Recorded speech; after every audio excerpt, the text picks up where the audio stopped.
आचार्य जी कहते हैं तुम तय करो कि तुम अपना धर्म किस कीमत पे छोड़ दोगे।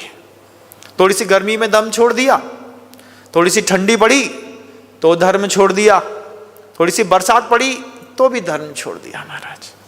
हर चीज में बहुत जल्दी छूट जाता है धर्म, बहुत जल्दी यहाँ छोड़ करके बाहर हो जाते। जैसे जिम जाना, जिम की मेंबरशिप लेना तो पसंद है, लेकिन जिम में जाकर के प्रैक्टिस करना और बॉडी में स्ट्रेच पेन गेन करना, ये इंसान को पसंद नहीं है।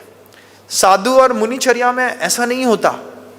आचार्य जी ने सामने उस साधु को डांट करके कहा कि तुमने 4 दिन तक धर्म का पालन किया, थोड़ी सी जीभ और पेट के चक्कर में तुमने गुरु वचन की अवहेलना कर दी। थोड़ी सी उसमें समीकरण तो पूरे हो रहे हैं, लेकिन क्या उद्देश्य पूरा हो रहा है? उद्देश्य पूरा नहीं है, समीकरण तो पूरा है। मूंग की दाल भी खा रहे हैं, लौकी भी खा रहे हैं, लेकिन क्या करके खा रहे हैं कुछ पता नहीं। आप तय करिए आपकी नजरों में आपके धर्म का मूल्य कितना है। कौन सा लोभ दिया जाए कि तुम धर्म छोड़ दिए? आपका तो कह ही दिया, 200 ग्राम पानी के चक्कर में धर्म छोड़ दिया। हाँ भैया यही पी लेते हैं, काम चल जाएगा। प्रसिद्धि थी हमारे यहाँ की कि जैनी बाहर रोड में रात्रि भोजन खड़े होकर के नहीं करता, लेकिन थोड़ी से स्वाद के चक्कर में धर्म हाथ से गया ना, गया, अब लौट के कभी आएगा महाराज? अरे जब तुम्हारे बाप में नहीं आया, तुम पे नहीं आया, तुम्हारे बच्चे में खाक आएगा? नहीं आएगा। परिभाषाएं भूल जाइए। अच्छी सोसाइटी में रहने वाले लोग लीजेंड पर्सन्स दिख सकते हैं, लेकिन होने में और दिखने में जमीन आसमान का अंतर है। आप बहुत अच्छे सभ्य वातावरण में रहते हैं, लेकिन आदर्श संहिताओं के मामले में अगर आपसे पूछा जाए तो 10 अपान 1 नंबर, किसी को 1.5 नंबर, किसी को 2 नंबर, बहुत सारे 0 पास आउट हैं। और जो लोग 0 पास आउट हैं, 1.5 नंबर वाले हैं, 2 नंबर वाले हैं, इसको अच्छा साधु बहुत बुरा लगता है। क्यों? क्योंकि जब साफ सुथरा आईना आंख के सामने रख दिया जाए तो उसमें चेहरे के हर दाग दिखाई देते हैं।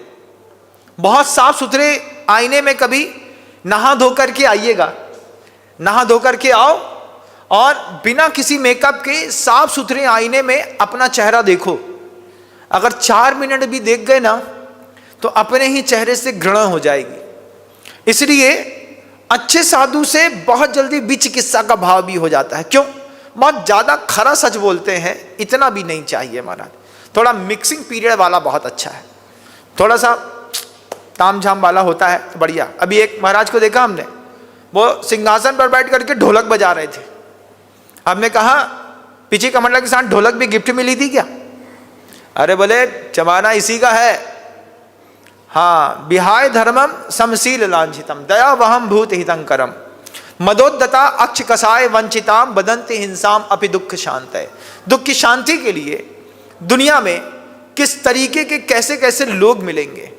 आचार्य जी ने एक बात हम सबको कही, आगम ग्रंथ का कोई भी प्रथमा युग उठा करके देखिएगा, उसमें आपको वे महापुरुष दिखाई देंगे जिन्होंने किसी भी कीमत पर अपना धर्म नहीं छोड़ा। किसी भी कीमत पर आप कुछ भी कर लेंगे, हमने मन के अंदर ठानी है कि ये चीज करना है तो हम इस धर्म से पार होकर के ही जाएंगे।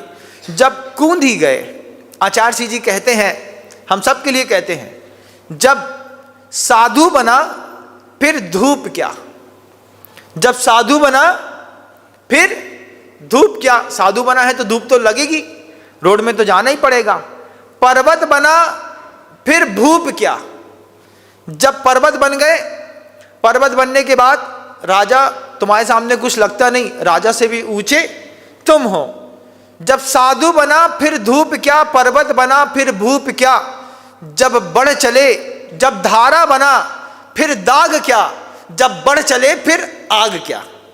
धारा बनाओ, पानी की धारा देखिएगा, पानी की धार में कभी दाग नहीं लगता, उसमें कोई दाग लगा नहीं सकता।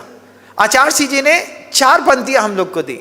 पर्वत बना फिर भूप क्या? साधु बना फिर धूप क्या? धारा बना फिर दाग क्या? जब बढ़ चले फिर आग क्या? एक बार कदम आगे बढ़ा ही दिया है तो क्यों मैं किसी प्रलोभन में अपना धर्म छोड़ दूं? मैं नहीं छोड़ सकता।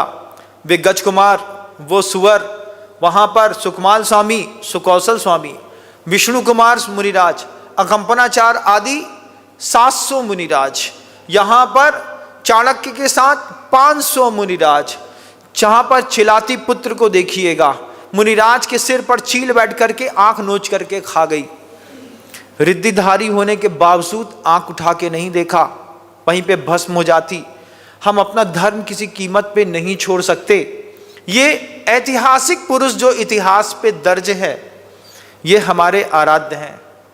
इनकी सुरक्षा रखना, इसके धर्म को आगे पहुंचाना, धर्म की परिभाषा बदलने नहीं देना, ये हम सब की जवाबदारी है। हमारी भी है और आपकी भी जवाबदारी है। आप सोचते हैं आपकी जवाबदारी नहीं है? अच्छी सोसाइटी में रहते हैं तो क्या आप दुनिया भर में होने वाले किसी भी प्लस माइनस धर्म में जो होता है उसमें आपकी कोई रिस्पॉन्सिबिलिटी नहीं है? आपको ऐसा लगता है? नहीं है। सिर्फ तुम अपनी सोसाइटी तक के हो कि पूरे देश के हो? पूरे देश के हो तुम।